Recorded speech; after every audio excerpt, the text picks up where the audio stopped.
All right, NFL playoffs are starting soon, and before they do start, I wanted to give my thoughts and my opinions on the games. I just wanted to give my thoughts and who I think is going to win each game, only for the wild card. I'm not going to go all throughout. I'll wait till those actually start to happen to actually say something about them. So, looking at the bracket, the first game I want to talk about is the Bills versus the Dolphins. Before I start, again, I'm a low-key casual. I don't know much. Well, I know a decent amount. I know more than like the average Joe if you ask walking down the street, but I don't know the high tech I don't know the high advanced stats. I'm not like that. I'm not built like that. I'm just going off my knowledge. Again, this is only my opinion. If you think differently, you don't agree with my picks, that is completely okay.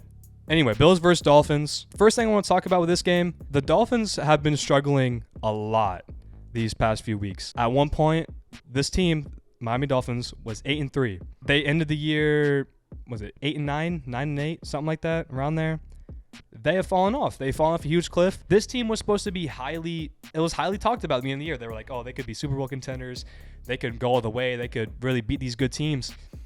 And they have just not performed recently. The Dolphins and Bills have played 2 times this year. They have split the series each time. The first time they played was week 3 when the Dolphins were on their hot streak. First game they played, the Dolphins only won by 2 points. Josh Allen played well first week. He threw 63 passes. There's a lot of passes to throw in one game. But he threw 42 for 63, 400 yards exactly, 2 touchdowns. Overall, it looks like the Bills played decent in this game. The Dolphins, Tua only threw 18 passes this game compared to Josh Allen's 63. That is a huge difference. Tua only threw for 186 yards and 1 touchdown. So this game was really close. But of course, back week 3, the Dolphins did get that win. Going back, looking at the most recent matchup, which was back in week 15, the Bills won this game by 3 points. Tua threw 30 passes, 234 yards, 2 touchdowns. Josh Allen, 40 passes, completed 25, 304 yards, 4 touchdowns. Josh Allen played really good this game. Overall, in my opinion, I think the Bills currently are a way better team than the Dolphins. And that's why with this first game, Bills versus Dolphins, I'm going to pick in the Bills. I think the Bills will advance. Next matchup I want to talk about, Ravens versus Bengals. These teams just played last week. The Bengals absolutely dominated them. The game was closer towards the end, but from when I was watching the first half, the Bengals just absolutely kept running up the score on them. The Ravens did have their third-string quarterback in, though. The Ravens had their third-string quarterback in. Anthony Brown, I've not heard of this guy until last week, casual again. He did not play well. From when I was watching, I watched him throw 2 interceptions, back-to-back drives, and then towards halftime, he got strip sacked in the end zone for a fumble, and the Bengals picked up for a touchdown right before half.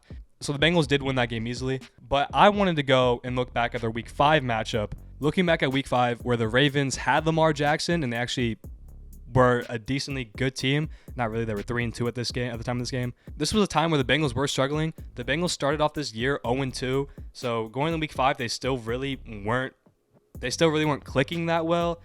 They were 2-3 after this game. And overall, it was a close game.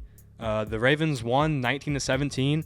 Both quarterbacks played almost the exact same. But for this wild card game, Lamar has been out. Lamar has been injured for many weeks now. And I think it says he's hopeful to play, most likely to play in this wild card game. But I think when he comes back, he will still be a little rusty, trying to come back from how many weeks he's been out. And the Bengals are hot.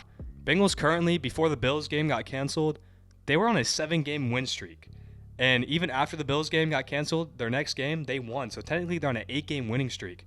The Bengals are hot right now. So that's why my prediction is going to be the Bengals. Next matchup is the Chargers versus the Jaguars. And first thing I want to talk about was their Week 3 matchup. In their Week 3 matchup, the Jaguars absolutely washed the Chargers. They won by 28 points, 38-10. Trevor Lawrence, again, played amazing. He has shown signs to where he can really be a really talented quarterback in the league. He just has to take that time to develop with this Jaguars offense. Even Justin Herbert, he still played well. He threw for almost 300 yards, a touchdown, had an interception, that's fine. But Trevor Lawrence, throwing for 262 yards and 3 touchdowns, he has had many games where he's thrown multiple touchdowns, maybe even up to four touchdowns a game sometimes.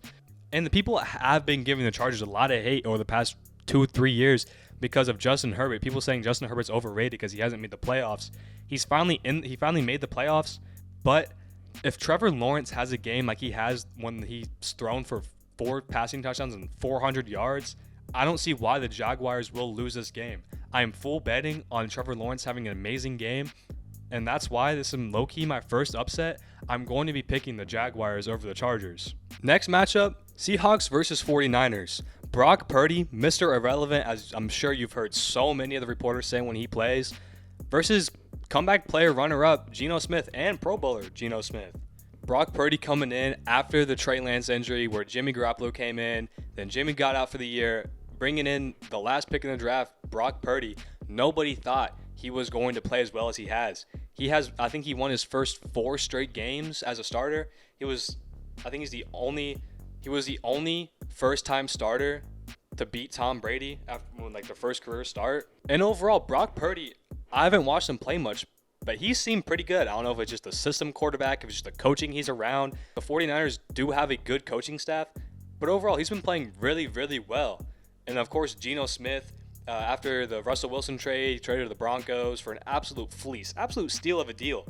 The Seahawks traded away Russell Wilson for a multitude of picks and a lot of players just for Geno Smith to come in and break the single-season passing record for their team, and even playing better than what Russell Wilson was. Looking back at the previous matchup, Week 15, 49ers did beat the Seahawks 21-13. Brock Purdy, of course, still playing amazing, 17 for 26, 217 yards, 2 touchdowns, 0 picks. Geno Smith, 31, 44, 238, 1 touchdown. Overall, it was a good game. But I just believe so heavily in the 49ers defense to be able to contain Geno Smith, especially in a big playoff game. This 49ers team has playoff experience and even Super Bowl experience for most of their team when they went to the Super Bowl against the Chiefs. Sadly did lose, but they still have that playoff and Super Bowl experience to not be able to crumble under the pressure that they will be going under. So I have a feeling that this 49ers defense will play amazing against the Seahawks, and that's why I have the 49ers winning this game. Next matchup is the Giants versus the Vikings, and when I was looking through these Vikings games, they have allowed a lot of points in the games they have won.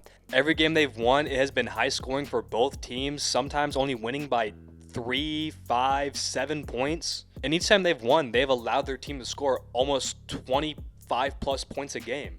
And then the games they've lost, they've got absolutely destroyed, absolute blowouts. Don't get me wrong, I still do think this Vikings team is good. Justin Jefferson is insane, top wide receiver in the league. Dalvin Cook, Pro Bowl running back. I think this is a good team, but it's just their defense has been allowing so many points. I just do not see them performing well. Even looking at the previous matchup, it was 24-27. They barely won. They won by 3 points this game. They allowed the Giants to score so many points. I think Daniel Jones has showed a lot of progress this year. He has definitely become a lot better than what he was his few previous years. I'm a little nervous on how he'll perform in a playoff setting. I just do not think the Vikings defense will be able to stop Daniel Jones and the Giants. That's why with this upset pick, I'm picking the Giants. I am picking the Giants over the Vikings. I know, of course, upset pick, but it's just what I feel.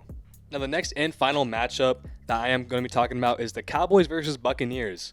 Of course, like always, Tom Brady sneaking his way into the playoffs. And this Buccaneers team, they weren't even in the playoff picture. They were barely even going to make it. But these last few weeks, they were able to sneak their way into the playoffs with this wild card spot. And they're going against the Cowboys. And I am not a fan of the Dallas Cowboys. I think that they are a very good regular season team, but then come playoffs, they are always first round exits almost every single year. And on top of that, although Dak Prescott may have some good games, almost every single game you'll see him play, he throws at least 1 or 2 interceptions, which you do not need in a big wildcard playoff game. Especially when Tom Brady's out for revenge. He came back out of retirement this year, and he wants to win another, and I believe that Tom Brady could.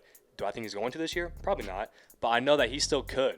These teams have only played one time this year, and it was back in week 1, so I'm not really going to base my opinions and my picks off this game because, of course, over the years, teams develop, teams throughout the year progress and sometimes regress. But the Buccaneers did win this game 19-3. And this Cowboys defense is still extremely good. But can they keep bailing out Dak Prescott every single week like they have been for the regular season to win them games? I really don't believe so. I think Tom Brady's going to come on the field this game, and he's going to come out for revenge, and I believe he is going to beat this Cowboys team. But anyway, those are my picks. Again, these are just my opinion. This is what I believe is going to happen. I'm trying to pick a few upsets because I know upsets happen every year. And I think that the teams I picked for the upsets are good teams to pick. You guys can let me know down below what your opinions are if you don't agree with me, or you can tell me what you think even if you do agree with me. But anyway, that's the video. Thank you guys for watching, and I will see you guys later.